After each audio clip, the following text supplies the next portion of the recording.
प्यारे बच्चों, कैसे हैं आप लोग। आई होप बहुत अच्छे होंगे और क्लासेस को एंजॉय कर रहे होंगे। उम्मीद है कि आप लोगों को क्लासेस बहुत अच्छा लग रहा होगा और क्लासेस से आप लोगों को बहुत सारी नॉलेज जो है प्राप्त हो रहा होगा। आज भी हम लोग बहुत ही शानदार प्रश्नों को सॉल्व करने वाले हैं। बहुत ही बेहतरीन सेशन है आज का। चलिए बच्चों, लोग शुरुआत करते हैं आज के क्लास की। और आज आपका पहला प्रश्न है, निम्नलिखित कथनों में से कौन सा कथन सत्य है बाबर के भारत आने के फलस्वरूप। यानी कि भारत जब बाबर आए उसके बारे में कौन सा कथन है जो कि सही है। पहला ऑप्शन है, उपमहाद्वीप में बारूद के उपयोग की शुरुआत हुई। दूसरा है, इस क्षेत्र की स्थापत्य कला में मेहराब व गुंबद बनाने की शुरुआत हुई। तीसरा है, इस क्षेत्र में तैमूरी राजवंश स्थापित हुआ। और चौथा है, इनमें से कोई नहीं। बताएंगे बच्चा लोग, जब बाबर भारत पे आक्रमण किए या भारत में आए तो उस समय की स्थिति के बारे में कौन सा स्टेटमेंट है जो कि आपका सत्य है। और उम्मीद है कि आप लोग ये सॉल्व कर लेंगे, क्योंकि ये रिपीटेड प्रश्न है। ये प्रश्न हम लोग पहले भी सॉल्व कर चुके हैं। बहुत ही बेहतरीन प्रश्न है। बच्चा लोग फटाफट उत्तर देंगे कौन सा है जो कि सही है। और आप सभी को याद होगा, हम लोग ये सॉल्व कर चुके हैं। ऑप्शन नंबर आपका 3 जो है ये बिल्कुल करेक्ट है। पहला गलत है, चूँकि उपमहाद्वीप में बारूद के उपयोग की शुरुआत इसके बहुत पहले हो चुकी थी। और दूसरा भी गलत है, चूँकि मेहराब और गुंबद बहुत पहले से ही भारत में बनने लगे थे, यानी कि सल्तनत काल में भी इन सारी चीज़ों का उपयोग हो चुका था। तो निश्चित तौर पे इनके आने से तैमूरी राजवंश की स्थापना हुई, ये बात बिल्कुल सही है। बाकी बातें सही नहीं हैं। नेक्स्ट क्वेश्चन देखिए बच्चा लोग, निम्नलिखित कथनों में से कौन सा कथन गलत है। गलत बताना है, ध्यान दीजिएगा। पहला स्टेटमेंट है, 1526 ईस्वी तक भारत की राजनीतिक परिस्थितियां एक निर्णायक युद्ध को आमंत्रित कर रही थीं। क्या ये बात सही है। दूसरा है, बाबर जब भारत के दरवाजे पर दस्तक दे रहा था उस समय दिल्ली का शासक सिकंदर लोदी था। फटाफट बताएंगे बच्चा लोग कौन सा है जो कि सही नहीं है। पहला ए में है केवल पहला, बी में है केवल दूसरा, सी में है कि दोनों, और डी है कि कोई नहीं। और आप लोगों के लिए प्रश्न काफ़ी आसान होगा, हालांकि ये बहुत इंपॉर्टेंट है क्योंकि आपने सब कुछ पढ़ रखा है। निश्चित तौर पे आपको पता है कि दूसरा सही नहीं है, क्योंकि जब बाबर भारत के दरवाजे पर दस्तक दे रहा था उस समय भारत का सुल्तान कौन था। सिकंदर लोदी नहीं थे, इनकी तो मृत्यु हो चुकी थी, बल्कि कौन थे, इब्राहिम लोदी। इसमें कोई डाउट ही नहीं है आप लोगों को निश्चित तौर पे। इसलिए आपका दूसरा गलत है और पहला बिल्कुल सही है। उस समय तक भारत की राजनीति में इतना परिवर्तन आ चुका था कि एक निर्णायक युद्ध तो होना ही था। चलिए बच्चा लोग देखेंगे, आगे बढ़ेंगे और हमारा अगला प्रश्न क्या है। ये प्रश्न भी बहुत ही बढ़िया है। बाबर के संदर्भ में निम्नलिखित में से कौन सा कथन है जो कि सत्य है। पहला है, बाबर सर्वप्रथम परगना का शासक बना। दूसरा है, बाबर ने 1504 ईस्वी में काबुल पर अधिकार किया। तीसरा है, यह तैमूर वंश का था। और चौथा है, उपयुक्त सभी। बताएंगे बच्चा लोग कौन सा है जो कि आपका सत्य है। और ये सारे स्टेटमेंट आपके लिए बहुत ही ज़्यादा इंपॉर्टेंट हैं और इसमें मैक्सिमम चीज़ें आपकी क्लियर होनी चाहिए। निश्चित तौर पे ये पहले भी इसमें से कुछ बातें आप कर चुके हैं, जैसे बाबर ने सर्वप्रथम परगना का शासक बना था, ये बिल्कुल, इसके लिए इसको बहुत संघर्ष भी करना पड़ा था। दूसरा सही है कि ये 1504 ईस्वी में काबुल पर अधिकार किया। और तीसरा तो बिल्कुल ही सही है कि ये तैमूर वंश का था, पितृ जो है पक्ष से और माता के पक्ष से मंगोल था। निश्चित तौर पे कोई डाउट नहीं, हालांकि पितृपक्ष को ही ज़्यादा महत्व दिया गया है, इन्होंने ज़्यादा महत्व दिया है। तो उपरोक्त सभी बातें बिल्कुल करेक्ट हैं, इसमें कोई समस्या है ही नहीं। नेक्स्ट देखिए,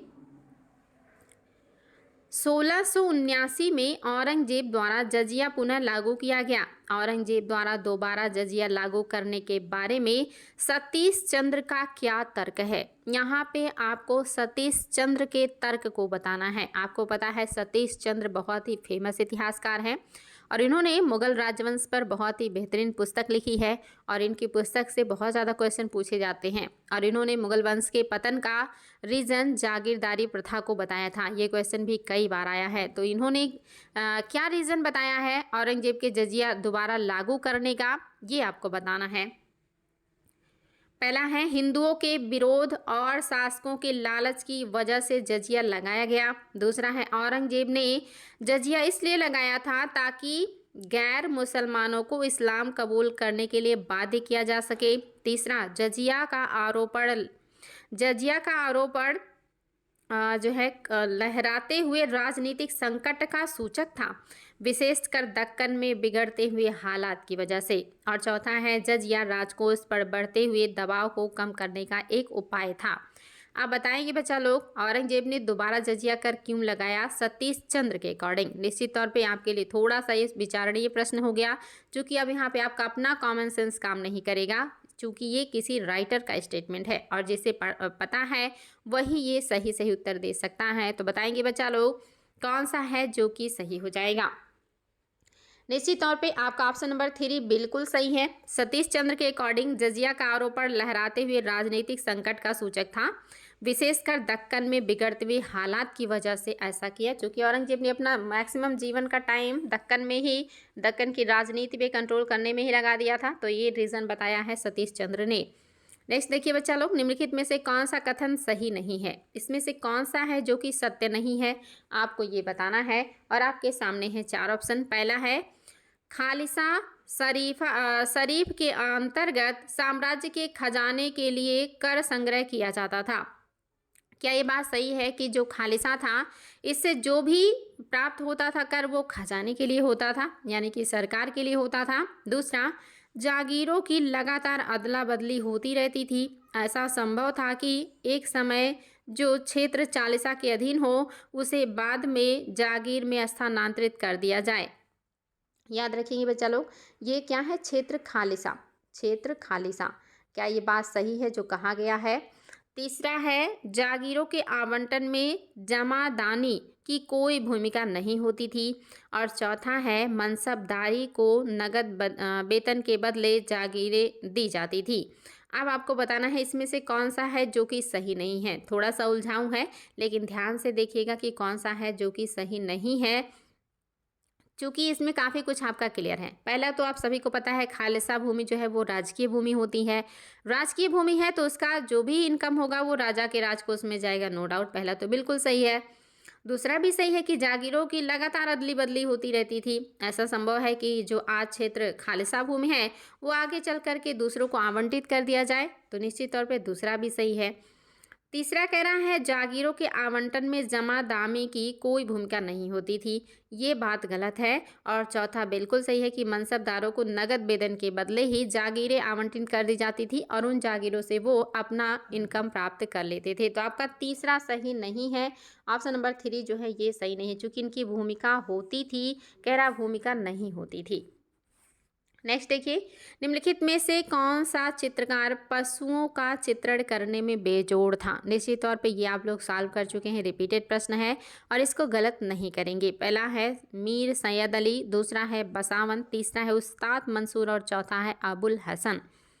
आप लोग ये क्वेश्चन कर चुके हैं बच्चा लोग, तो आप सभी का निश्चित ही सबका ये उत्तर सही ही होगा और आपको पता होना चाहिए कि कौन है वो। आपका ऑप्शन नंबर जो 3 है बिल्कुल सही है, मंसूर।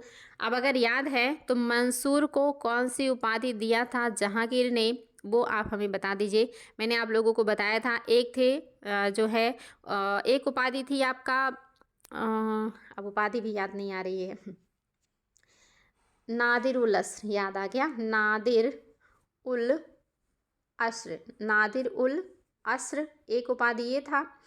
और आपका एक था नादिर उल जमा, नादिर उल जमा। ये 2 उपाधियाँ जो है दिया गया था 2 चित्रकारों को जो जहांगीर ने दिया है।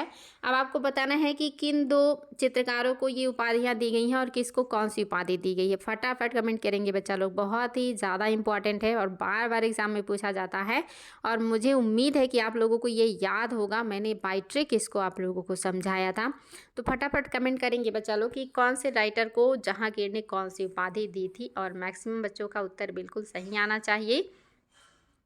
नेक्स्ट क्वेश्चन देखिए, मध्यकालीन भारत में विभिन्न मतों के लोगों के बीच पारस्परिक सांस्कृतिक आदान प्रदान होता था। मुगल शासक और अमीर एक ब्राह्मण तपस्वी और वैदिक विचारों के प्रतिपादक जगत रूप गोसाई के साथ चर्चा किया करते थे। वे उनके वेदांत के ज्ञान से प्रभावित थे, जिसे सूफीवाद के समान माना गया था। निम्नलिखित में से कौन जद रूप गोसाई से मिले थे?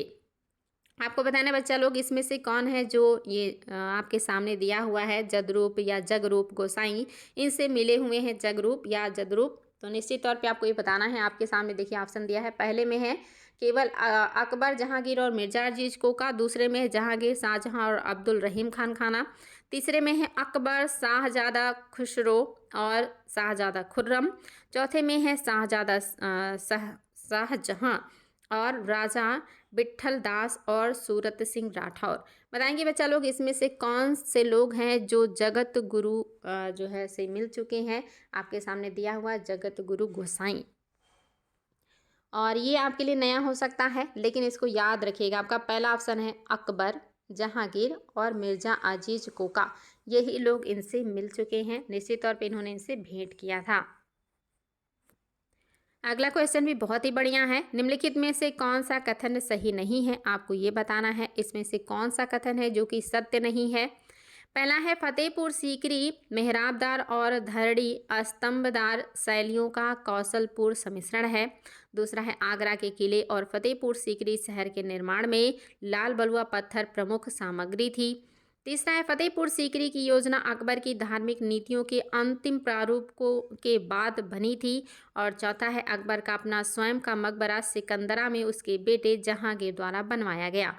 अब आपको बताना है इसमें से कौन सा है जो सही नहीं है। बहुत ही ज़्यादा शानदार प्रश्न है बच्चा लोग, याद रखिएगा। ये सारे पॉइंट्स आपके लिए बहुत ही ज़्यादा इंपॉर्टेंट है और ये सब आपको पता होना चाहिए। निश्चित है, इतना कुछ पढ़ लिया आपने, तो ये आपका पहला तो बिल्कुल ही सही है। फतेहपुर सीकरी में मेहराबदार धरणी ये सब चीज़ें हैं। मेहराब जो होते हैं आप जानते हैं कि जो खिड़कियों के ऊपर दरवाजे के ऊपर डिज़ाइन बनाए जाते हैं, चाहे इस तरह से हो या मतलब जो है कोई और रूप लिए हो, वो मेहराब है।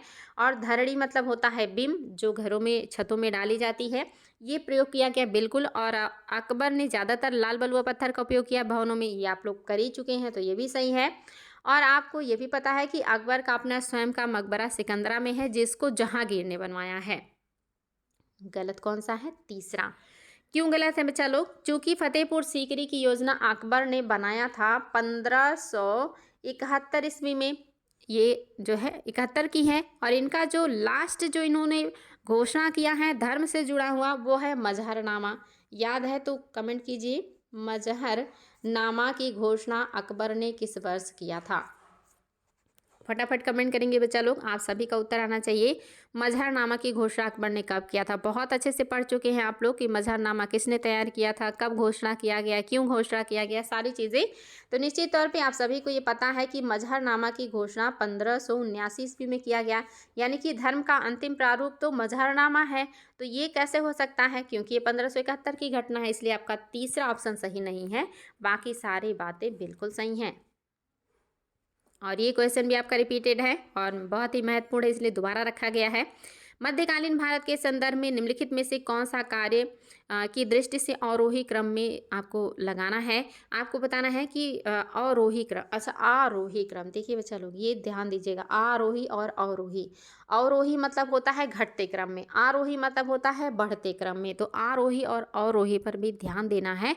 मोस्टली अवरोही पे ज़्यादा हमारा ध्यान रहता है कि बड़े से छोटे की तरफ जाना है, लेकिन आरोही भी अगर दिया है तो निश्चित तौर पे इस पर ध्यान देना है। बताएंगे बढ़ते क्रम में बताना है आपको, आरोही है। और ये आपको कोई डाउट इसमें नहीं होना चाहिए कि हम लोग पहले ही कर चुके थे कि सबसे बड़ा जो होता है वो सूबा होता है। सूबा मतलब होता है प्रांत। दूसरे नंबर पे होता है सरकार, सरकार मतलब होता है जिला। और तीसरे नंबर पे होता है परगना, जिसका मतलब होता है ब्लॉक। और उसके बाद आपका आ जाता है गांव। तो निश्चित तौर पे आपका पहला ऑप्शन बिल्कुल करेक्ट है, इसमें आप लोगों को कोई समस्या होनी ही नहीं है। नेक्स्ट देखिए, निम्नलिखित में से कौन सा कथन मुगल चित्रकारी के संबंध में सही नहीं है? इसमें से कोई एक स्टेटमेंट है जो सही नहीं है मुगल चित्रकारी के बारे में, बाकी तीन सही हैं और आप लोगों को वही बताना है। फटाफट बताएंगे बच्चा लोग, बहुत ही शानदार प्रश्न है। अकबर ने एक बड़ी चित्रशाला स्थापित करके एक नए और जीवंत स्कूल का निर्माण किया, जिसमें 1560 के दशक में हमजा नामा का चित्र निरूपण किया गया। दूसरा है, अकबर के पूरे शासनकाल के दौरान कई पुस्तकों के चित्र निरूपित किए गए या निरूपण के लिए भारत के विभिन्न भागों में चित्रकारी की जो है भर्ती की गई। यानी कि जो चित्रकार हैं वो विभिन्न भागों से लाए गए ताकि वो अपनी विभिन्न कलाकृतियों को दर्शा सके। तीसरा है, ऐसा प्रतीत होता है कि अकबर का शासनकाल आरंभ होते ही चित्रकला में यथार्थवाद पर बल दिया जाने लगा। और चौथा है, पुनर्जागरण कालीन चित्रकला की विशेषताओं ने अकबर के शासनकाल में मुगल कला को बिल्कुल भी प्रभावित नहीं किया। देखिए बच्चा लोग, शानदार प्रश्न है, आईएएस का है निश्चित तौर पे, लेकिन बहुत ही बढ़िया है और आसान है। इसकी बारीकियों पे ध्यान देंगे ना, फटाफट उत्तर मिलेगा आपको, क्योंकि आप लोगों का इतना कॉन्सेप्ट तो क्लियर हो गया है कि कहाँ पे आप जो है इसकी बारीकियों को पकड़ सकते हैं। निश्चित तौर पे आप लोगों को पता होना चाहिए कि ऑप्शन नंबर जो 4 है ये सही नहीं है, क्योंकि अकबर एक महान शासक हैं और एक महान शासक जो पूरे देश से चित्रकारों को भर्ती कर रहा है और विभिन्न चित्रकलाएं बनवा रहा है, हर क्षेत्र में विकास कर रहा है। मुगल काल का स्वर्ण काल है इनका टाइम पीरियड। वो भला नई चीज़ों से क्यों नहीं प्रभावित होंगे, वो तो हमेशा नई चीज़ एक्सेप्ट करते हैं और उसको एब्जॉर्ब करते हैं। तो निश्चित तौर पर चित्रकला को प्रभावित किया, यहाँ पे कह रहा है कि मुगल कालीन चित्रकला को पुनर्जागरण ने प्रभावित नहीं किया, इसलिए ये स्टेटमेंट गलत हो गया। बाकी बिल्कुल सही है। अकबर एक बड़ी चित्रशाला स्थापित करके एक नए और जीवंत स्कूल का निर्माण किया, जिसमें 1560 के दशक में हमजा नामा का चित्र निरूपित किया गया। दूसरा, अकबर के पूरे शासनकाल के दौरान कई पुस्तकों के चित्र निरूपित करने के लिए भारत के विभिन्न भागों से चित्रकारों को भर्ती किया गया।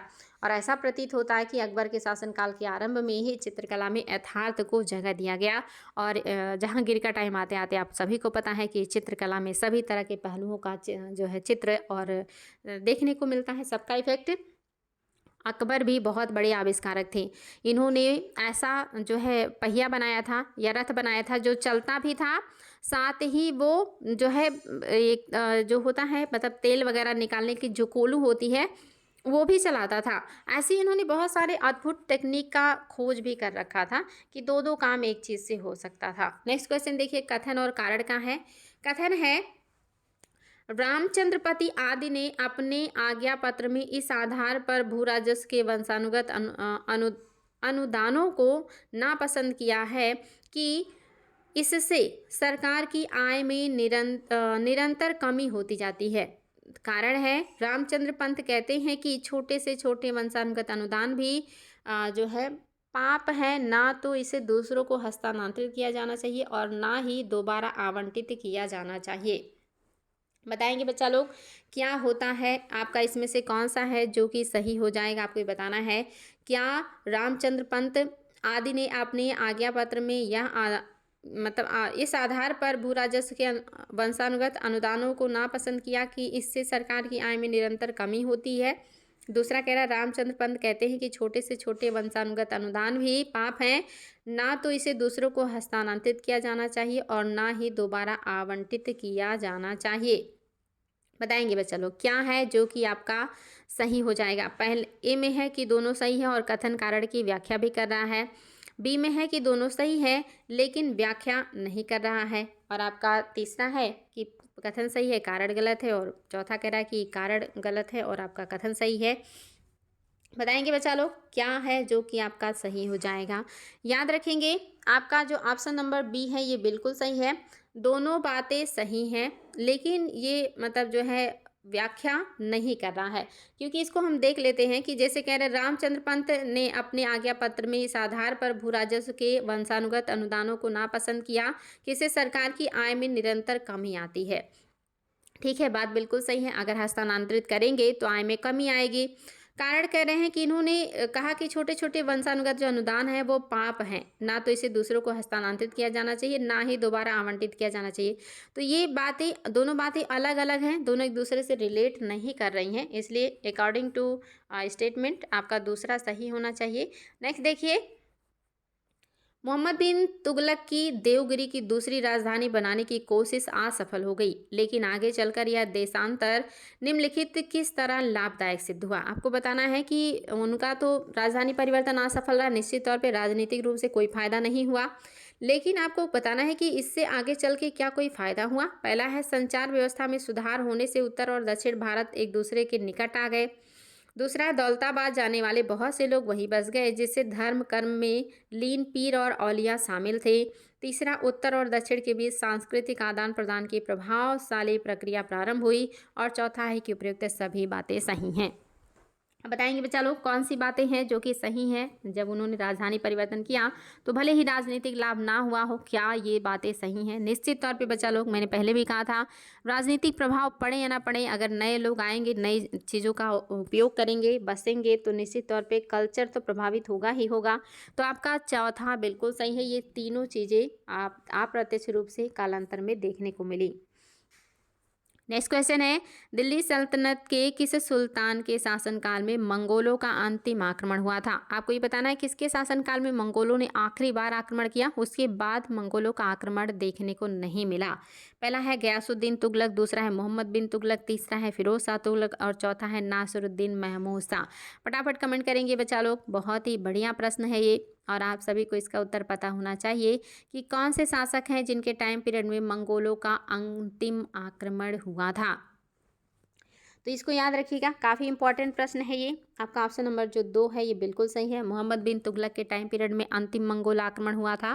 गयासुद्दीन के टाइम में बहुत बार आक्रमण हुआ, लेकिन मोहम्मद बिन तुगलक के टाइम में अंतिम बार आक्रमण किया मंगोलों ने। उसके बाद मंगोलों का आक्रमण नहीं हुआ। हाँ, चंगेज़ खां का आक्रमण हुआ आगे चल के, लेकिन वो तो तैमूर वंश के हैं, वो मंगोल नहीं हैं। नेक्स्ट क्वेश्चन देखिए, मोहम्मद बिन तुगलक के संदर्भ में कौन सा कथन है जो कि गलत है? इसमें से कोई कथन है जो कि गलत है मोहम्मद बिन तुगलक के बारे में। पहला है उसने योग्यता के आधार पर पदों का आवंटन किया। दूसरा है उसके दरबार में विदेशियों के जो बड़ी तादाद में पहुंचे थे अमीरों के वर्ग में स्थान था। तीसरा, अलाउद्दीन खिलजी की तरह मंगोलों को नौकरी देने की नीति को पुनर्जीवित किया।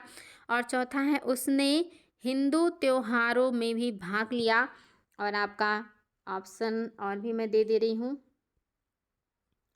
पांचवा है इनमें से कोई नहीं।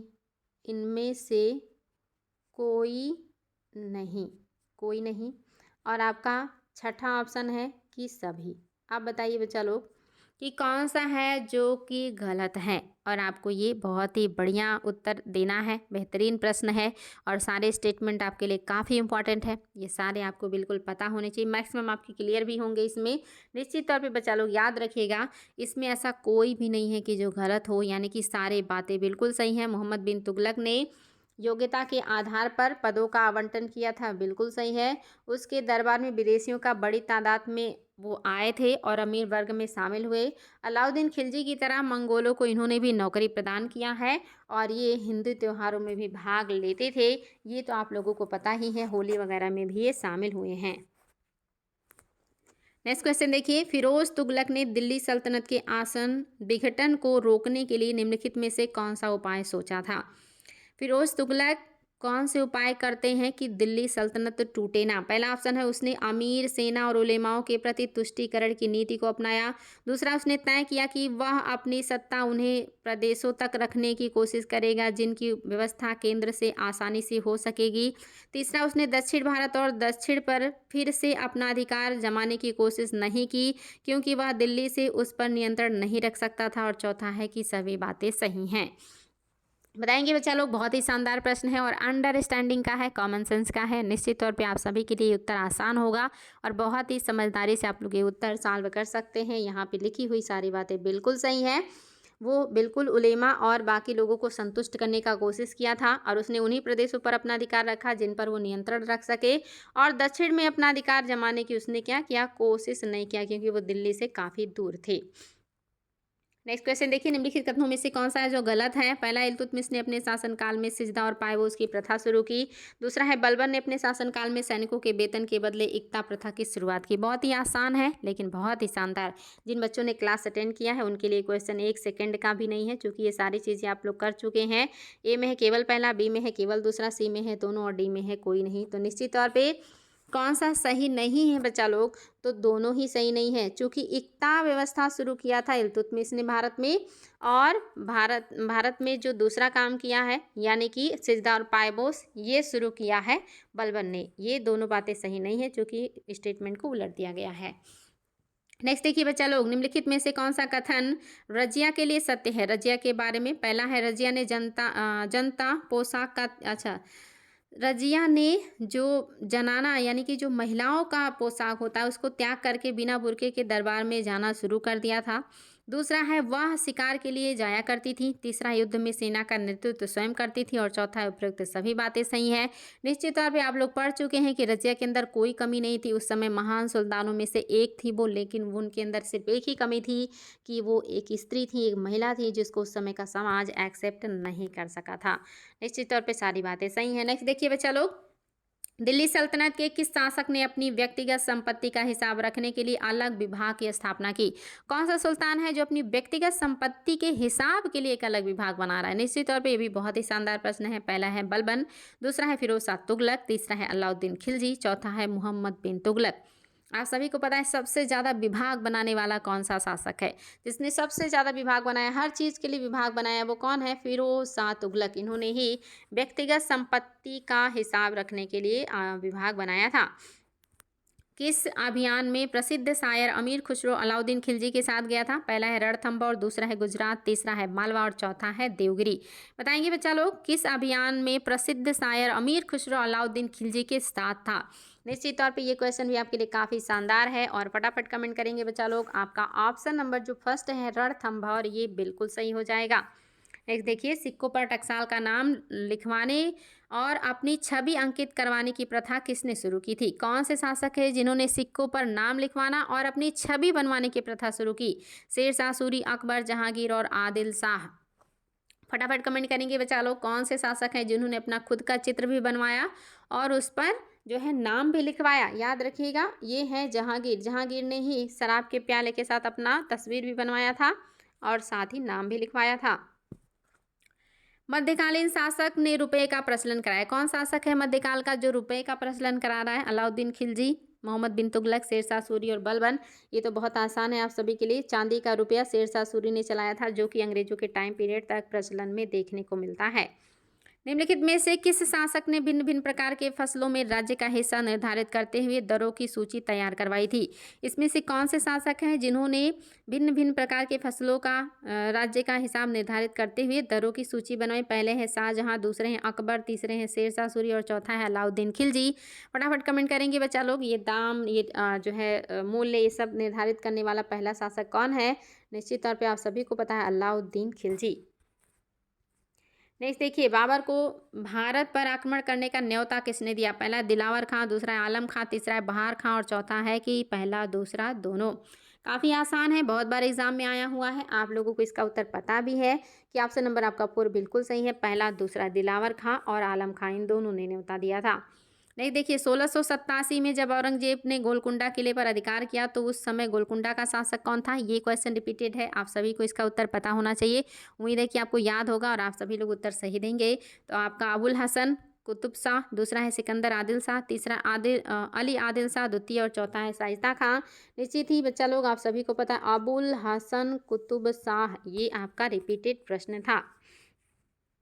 मध्यकालीन भारत के ऐतिहासिक स्रोतों में चकला शब्द का प्रयोग, ये क्वेश्चन भी रिपीटेड है, बहुत ही शानदार है और आप सभी को याद होगा, इसमें तो कोई डाउट ही नहीं है कि आपको ये ना याद हो। ये आप 2 बार आई थिंक प्रैक्टिस कर चुके हैं, शायद तीसरी बार है। ऑप्शन नंबर 3 आपका सही है, सूबा और परगना के बीच की क्षेत्रीय इकाई, लेकिन सरकार के समानार्थी नहीं था। निश्चित ही बच्चा लोग, आप लोगों के लिए काफ़ी आसान था ये। नेक्स्ट देखिए, ये भी काफ़ी आसान है। निम्न विदेशी यात्रियों में किसने जहांगीर के शासनकाल में भारत की यात्रा की है? बच्चा लोग बताएंगे, ये क्वेश्चन बहुत ज़्यादा पूछे जाते हैं। पहला है फादर एंटोनी मोसिरात, दूसरा है फ्रांसिस पेलसर्ट, नेक्स्ट है निकोलो मनुची और चौथा है बर्नियर।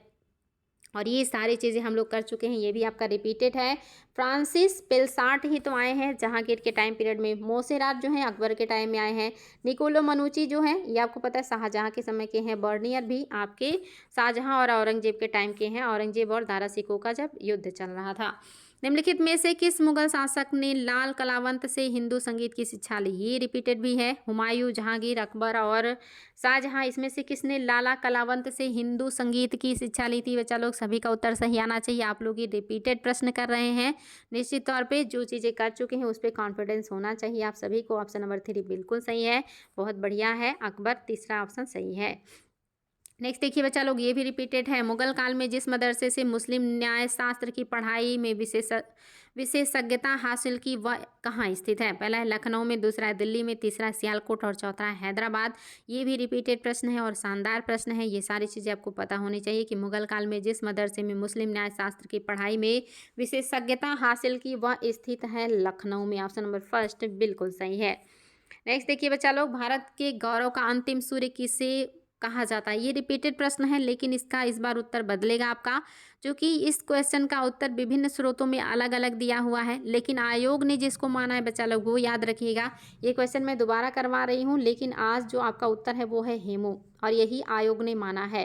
पिछली बार क्वेश्चन में पृथ्वीराज चौहान मैंने बताया था, क्योंकि दूसरे सोर्सेज में मुझे पृथ्वीराज चौहान मिला था, और हर प्रश्न का हम मतलब तह तक जा नहीं सकते, यानी कि किताबें इतना भरमार है मार्केट में कि किस किताब को मतलब विश्वास करें। हर प्रश्न को सॉल्व कराने के लिए बहुत सारे सोर्सेज को मतलब जो है लेना पड़ता है, उनको आधार बनाना पड़ता है, और जिस तरह से राइटर्स इतनी सारी किताबें लिख देते हैं और गलतियां कर देते हैं, उसको समझ पाना और उसको ढूंढ पाने में बड़ा समय लगता है। तो ये देखिए बच्चा लोग, इस क्वेश्चन का उत्तर अलग अलग किताबों में अलग अलग मिलता है, लेकिन आयोग ने क्या बताया है ये महत्वपूर्ण है। तो आयोग ने हेमू को बताया है, ये चीज़ रट लीजिएगा, आगे से ये चीज़ याद रहे। कुछ भी आए आयोग का ही मानना है, आयोग ने हेमू को बताया। ऑप्शन नंबर 4 आपका बिल्कुल सही है। निम्न में से किस किले का निर्माण अकबर के राज्यकाल में नहीं कराया गया? पहला है दिल्ली का लाल किला, दूसरा आगरा का, तीसरा इलाहाबाद और चौथा है लाहौर का। निश्चित तौर पे ये सब आप लोगों को रटा हुआ है, कोई दम ही नहीं है कि आपका जो दिल्ली का लाल किला है ये शाहजहां ने बनवाया है, बाकी किले जो है वो अकबर ने बनवाए हैं। वह प्रसिद्ध जैन आचार्य कौन था जिसे अकबर ने बहुत सम्मानित किया था? ये क्वेश्चन भी रिपीटेड है। चंद्र प्रभु सूरी, हरिविजय सूरी, पुष्पदंत और यशोभद्र। तो आप सभी को पता है हरिविजय सूरी को। हरिविजय सूरी को उन्होंने कौन सी उपाधि दी थी? आपको याद होगा तो कमेंट कीजिएगा, मैं करवा चुकी हूँ। हरिविजय सूरी को भी और जिन चंद्र सूरी, दोनों लोगों को अकबर ने उपाधि दी थी। क्या उपाधि दी थी, याद है तो बताएं। अबुल फजल द्वारा अकबरनामा पूरा किया गया था बच्चा लोग 7 वर्ष में, 8 वर्ष में, 9 वर्ष में, 10 वर्ष में। ये भी रिपीटेड प्रश्न है, मैंने कहा था कि ये डिस्प्यूटेड प्रश्न है, लेकिन फिर भी मैंने फिर से दोबारा रखा है कि आप लोगों को याद है या नहीं है। इसका उत्तर पहले आयोग ने 7 वर्ष किया था, पहले 7 वर्ष किया था, यही सही माना गया था, लेकिन बाद में आयोग ने इसको प्रश्न से या कहिए कि हटा दिया, जो है उसको माना ही नहीं कि ये प्रश्न है। तो याद रखिएगा, आगे से आए तो 7 ही करिएगा। लंदन के ब्रिटिश ईस्ट इंडिया कंपनी के गठन के समय भारत का निम्नलिखित में से कौन सा बादशाह था? जब लंदन में ब्रिटिश ईस्ट इंडिया कंपनी का गठन हो रहा था, उसमें भारत में कौन से शासक का शासन था? ये क्वेश्चन भी बहुत बार आया है। पहला है अकबर, दूसरा है जहांगीर, तीसरा है शाहजहां और चौथा है औरंगजेब। बताएंगे बच्चा लोग, बहुत ही बढ़िया है। निश्चित तौर पे आप सभी को इसका उत्तर पता होना चाहिए कि जो आपका ऑप्शन नंबर फर्स्ट है ये बिल्कुल सही है। अकबर का टाइम पीरियड चल रहा था उस समय भारत में, जब ईस्ट इंडिया कंपनी का गठन हुआ, 1600 में गठन हुआ।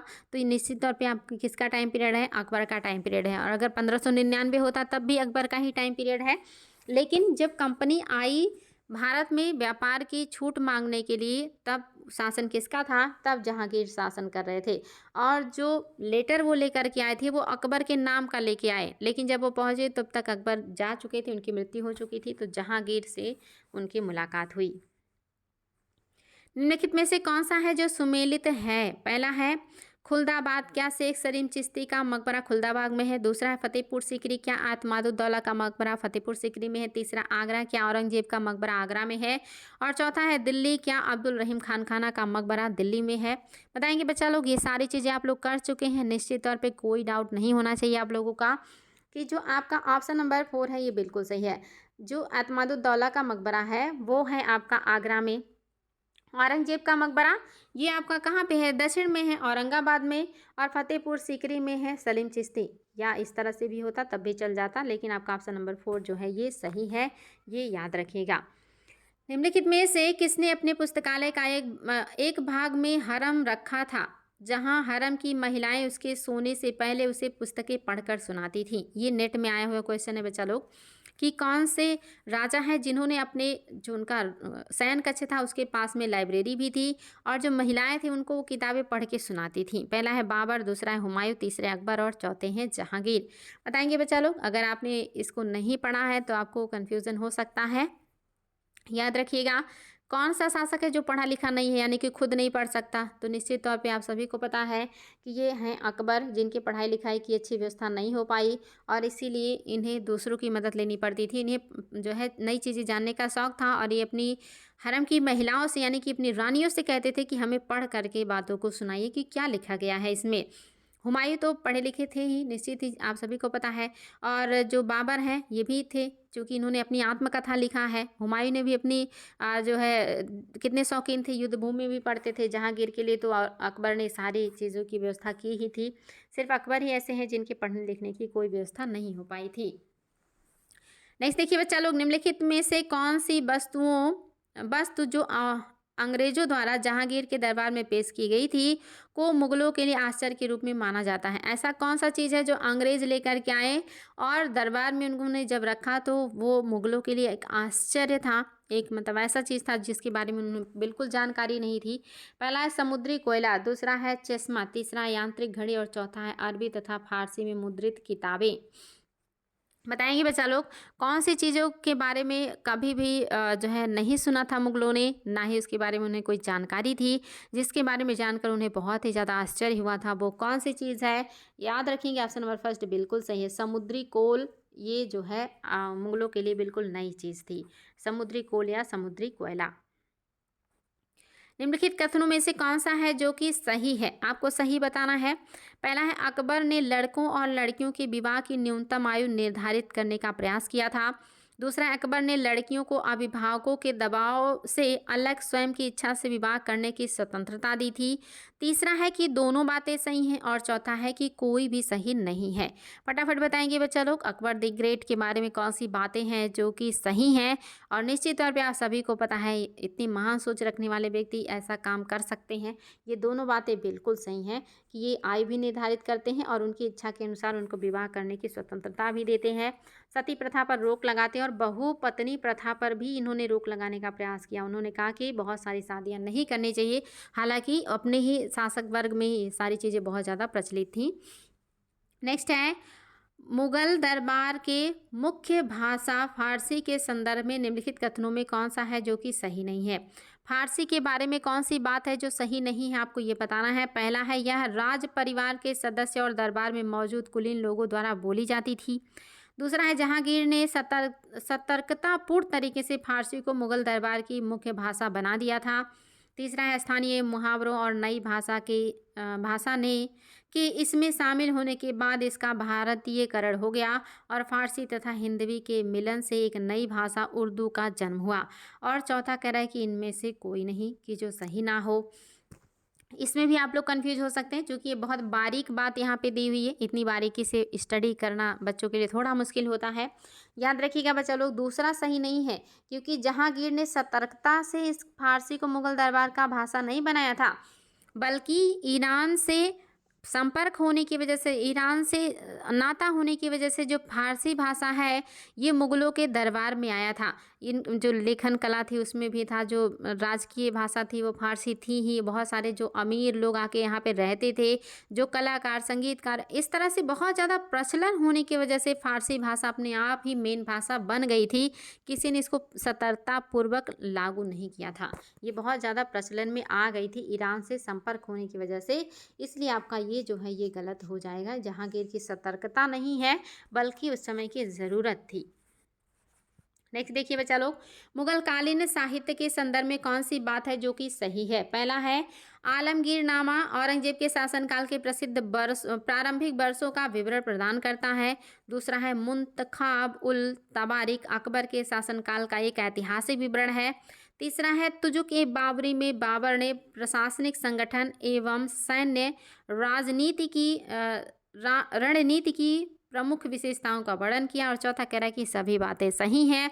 बताएंगे बच्चा लोग बहुत ही शानदार प्रश्न है और इसका उत्तर भी आप लोगों को देने का प्रयास करना है। निश्चित तौर पे काफ़ी आसान हो गया है आप लोगों के लिए। ऑप्शन ही ऐसा है कि आप निश्चित तौर पे 1 से 2 सही लगा तो सभी सही हो जाएंगे।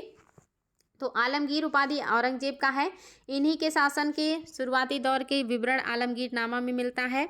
मुंतखब उल तबारिक ये अकबर के टाइम पीरियड का ऐतिहासिक विवरण देता है। और आपका तुजुकी बाबरी निश्चित तौर पे बाबर के प्रशासनिक और संगठन और सैन्य रणनीति की विशेषताओं का वर्णन करता है। सारी बातें बिल्कुल सही हैं बच्चा लोग। आगे बढ़ेंगे, नेक्स्ट देखेंगे, निम्नलिखित में से किन कारणों से मुगल साम्राज्य का पतन हुआ? कौन सी चीजें हैं जो जिम्मेदार है मुगलों के पतन के? पहला है जागीरदारी संकट, दूसरा है उत्तराधिकार के निर्णय हेतु निश्चित नियम की अनुपस्थिति, चौथा है कुलीनता का आधा पतन और नेक्स्ट है कि उपयुक्त सभी। बताएंगे बच्चा लोग। और ये भी काफ़ी आसान है, हालांकि बहुत इंपॉर्टेंट है। निश्चित तौर पे हम लोगों ने पहले ही पढ़ लिया है इन सारी चीज़ों को कि आपका जागीरदारी संकट ये किसने माना है? सतीश चंद्र ने। ये क्वेश्चन भी आया है कि किसके अकॉर्डिंग जो है जागीरदारी संकट है मुगल पतन का रीज़न, ये सतीश चंद्र का है।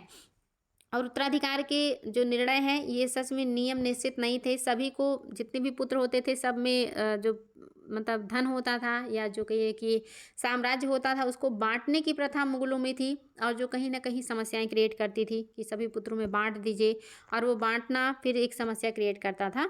तो तीसरा भी सही है कि कुलीनता का आधा पतन। चारों बातें बिल्कुल सही हैं, इसमें कोई डाउट आप लोगों को होना ही नहीं चाहिए। हम लोग बहुत सारी चीज़ें जो है वो क्लियर कर चुके हैं। नेक्स्ट देखिए बच्चा लोग, मध्यकालीन कृषि के संदर्भ में जिनसी एक कामिल या जिन्स एक कामिल शब्द किससे जुड़ा हुआ है? जिन्स एक कामिल क्या है? ये भी आपके लिए हो सकता है नया हो। पहला है कृषक से, दूसरा है नहर सिंचाई से, तीसरा है नकदी फसल से, और चौथा है राजस्व अधिकारी से। जिन्स एक कामिल क्या है बच्चा लोग? फटाफट कमेंट करेंगे। बहुत ही बेहतरीन प्रश्न है, और अगर नया है तो आज के बाद से इसको याद कर लीजिएगा। जिन्स एक कामिल जो है ये आपका नगदी फसल है, जैसे गन्ना, कपास, दलहने, तिलहने, वो फसलें जो नगदी फसलें होती हैं जिनसे किसानों को ज़्यादा फ़ायदा होता है, तत्काल फ़ायदा होता है, उसे कहा गया है जिन्स एक कामिल। याद रखिएगा, नगदी फसलों के लिए ऐसे शब्दों का उपयोग किया जाता था। नेक्स्ट देखिए, ताजमहल के पूर्वगामी कहे जाने वाले हुमायूं के मकबरे से संबंधित कौन सा कथन है जो कि सही नहीं है? पहला है, यह मकबरा सफ़ेद संगमरमर वाले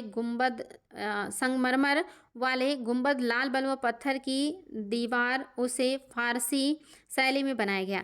यानी कि कह रहा है यह मकबरा सफ़ेद संगमरमर का बना है, लेकिन जो इसमें यह मकबरा सफ़ेद संगमरमर वाले गुंबद और लाल बलुआ पत्थर की दीवारें, बिल्कुल, यानी कि इसका जो गुंबद है वो क्या है? सफ़ेद संगमरमर का है, और दीवारें जो हैं वो लाल बलुआ पत्थर से फारसी शैली में बनाया गया है। क्या ये बात सही है? दूसरा कह रहा है, ज्यामितीय चतुर्भुज आकार बाग में बनाए गए इस मकबरे में हिंदू शैली की पंचायत से भी प्रेरणा ली गई है। पंचायत यानी कि पंचायतन। और चौथा मतलब नेक्स्ट कह रहा है कि अकबर की सौतेली माँ हाजी बेगम की देखरेख में बनी इस मकबरे का वास्तुकार इराक का मोहम्मद मिर्ज़ा था। और आपका चौथा है कि कोई नहीं। बताएंगे बच्चा लोग। आप लोग ये बहुत आसानी से बता सकते हैं, क्योंकि आप लोगों को मैं सारी चीज़ें विभिन्न क्वेश्चन के माध्यम से बता चुकी हूँ ताजमहल के बारे में, कि वो लाल बलुआ पत्थर का बना है, दोहरे गुंबद बने हैं उस पर, गुंबद संगमरमर का है, चारबाग पद्धति में बनने वाला पहला मकबरा है, और उसका जो डिज़ाइनर है मैं पहले ही करा चुकी हूँ आप लोगों को, मिर्ज़ा गयास बेग हैं। मिर्ज़ा गयास बेग हैं। यहाँ पे कह रहा है कि मोहम्मद, मिर्ज़ा मोहम्मद, इसलिए आपका क्या हो गया? ये सही नहीं है, तीसरा ऑप्शन सही नहीं है। ये इराक भी नहीं होगा और मिर्ज़ा मोहम्मद भी नहीं होगा, यहाँ पे होगा ईरान। ईरान के हैं, फारस के हैं, और मिर्ज़ा मोहम्मद नहीं है, बल्कि कौन है? मिर्ज़ा गयास बेग हैं। गयास बेग हैं, याद रखिएगा। इसलिए आपका तीसरा, यहाँ तक तो सही है कि ये हाजी बेगम की देखरेख में बनी, जो अकबर की सौतेली माँ है, और इस वास्तुकार कौन है? ईरान के गयास बेग हैं। बाकी बातें सही हैं कि ज्यामितीय चतुर्भुज आकार वाले बाग, यानी कि चार बाग पद्धति में बना हुआ है, और ये हिंदू शैली की बात करेंगे तो पंचायतन शैली, मैंने आप लोगों को बताया था पंचायतन शैली। आर्ट एंड कल्चर में आपने पढ़ा होगा पंचायतन शैली, जिसमें एक बीच में मेन मंदिर होता था, और उसके चारों कोने पे क्या होते थे? सब देवालय हुआ करते थे। इसी को कहा जाता था पंचायतन। तो ऐसे ये भी है, चार बाग पद्धति, चारों तरफ चार बागीचे और बीच में आपका मकबरा। नेक्स्ट देखिए बच्चा लोग, मुगल कालीन भाषा के संदर्भ में कौन सा कथन सही है?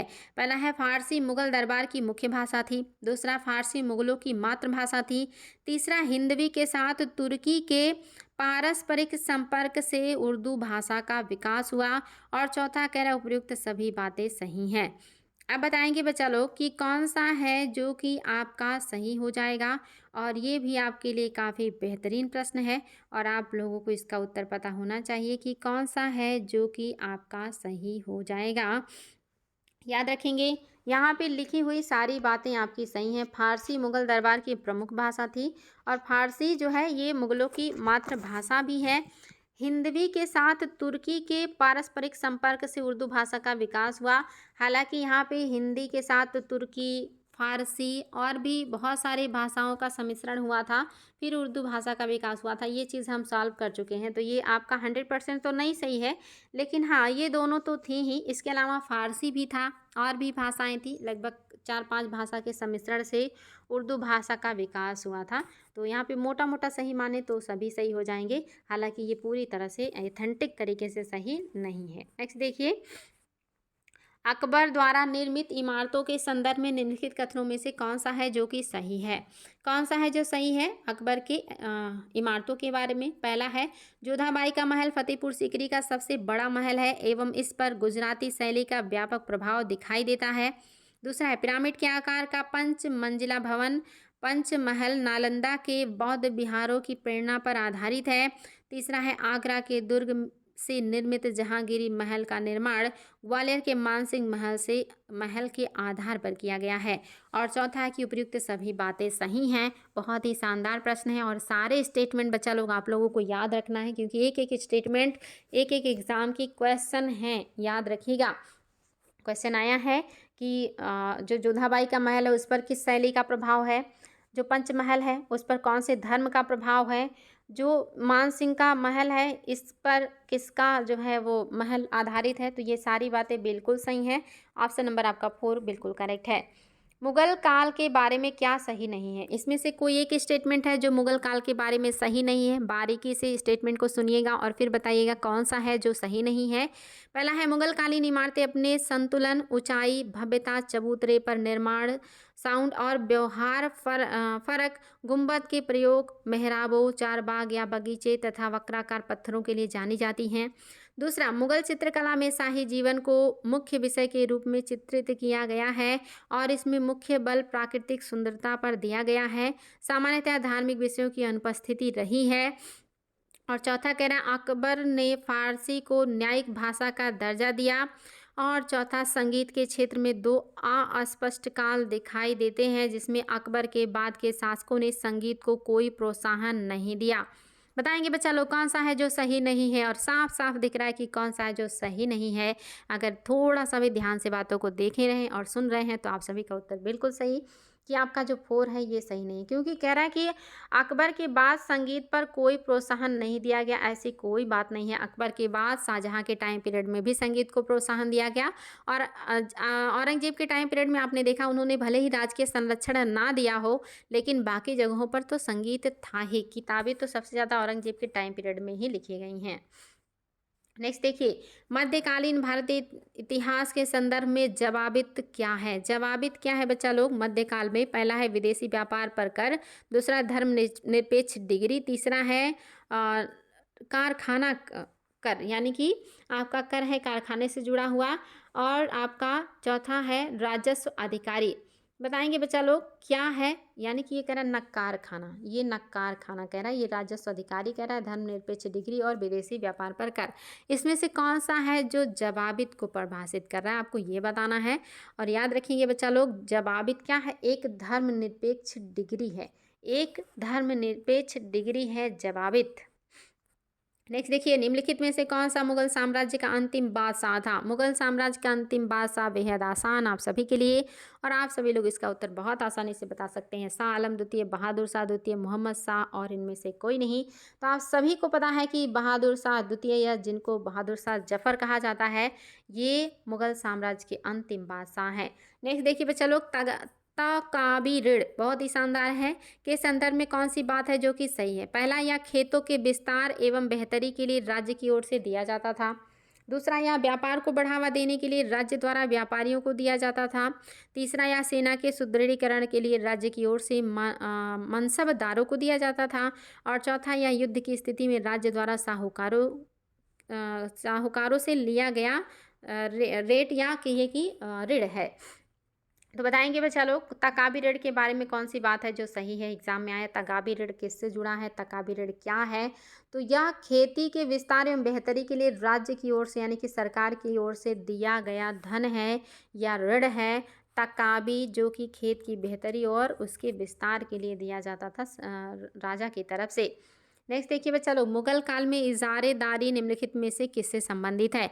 इजारेदारी क्या है मुगल काल में? पहला है लगान वसूलने वाला ठेकेदार, दूसरा राजस्व तय करने वाले अधिकारी, तीसरा है ऋण का लेखा जोखा रखने वाला अधिकारी और चौथा है भूमि का सीमांकन करने वाला अधिकारी। बताएंगे बच्चा लोग तकाबी क्या है, इजारेदारी क्या है? इजारेदारी आप सभी लोगों ने पढ़ा होगा कि इजारेदारी जो है एक भू राजस्व बंदोबस्त है और ये आपका पहला बिल्कुल सही है। लगान वसूलने वाला ठेकेदार, जो जितना ज़्यादा वसूलने की बात करेगा उसी को ये ठेका दे दिया जाता था उस क्षेत्र का, यानी कि बोली लगाई जाती थी कि इस क्षेत्र से कौन हमको सबसे ज़्यादा लगान देगा और उसमें जो सबसे ज़्यादा बोली लगाता था उसको ये दे दिया जाता था। फिर ये वहाँ से ईजाद करता था उतना पैसा और फिर राजकोष में जमा करता था, यही होता था इजारेदारी। आज का आखिरी क्वेश्चन और आपका बहुत ही आसान प्रश्न है। नादिर शाह का आक्रमण निम्नलिखित में से किस मुगल बादशाह के समय में हुआ था? ये तो आप सभी को नींद में भी याद होगा, इतना अच्छे से सॉल्व कर चुके हैं। नादिर शाह ने किसके समय आक्रमण किया है? बहादुर शाह प्रथम, फर्रुखसियर, मोहम्मद शाह और औरंगजेब। निश्चित तौर पे आप सभी को पता है कि मोहम्मद शाह के समय में हुआ है नादिर शाह का आक्रमण, जिसको ईरान का नेपोलियन कहा जाता है, जो भारत से तख्ते ताउस और बहुत ज़्यादा संपत्ति लूट कर ले गया था। उम्मीद करेंगे बच्चा लोग आज का सेशन आप लोगों को बहुत अच्छा लगा होगा। आज आप लोगों को बहुत सारी नई चीज़ें जानने को मिली होंगी और बहुत सारा पुराना रिवाइज हुआ होगा। ऐसे ही हम लोग और भी एक दो क्लास देखेंगे, उसके बाद ये आपका सेशन समाप्त हो जाएगा मध्यकाल का और हम लोग आधुनिक भारत का इतिहास शुरू करेंगे। खूब अच्छे से मेहनत कीजिए, पढ़ाई कीजिए, ईश्वर आप लोगों को सफलता प्रदान करे, स्वस्थ रखें, खुश रखें। आज के लिए इतना ही बच्चा लोग, फिर मिलेंगे। Thank you.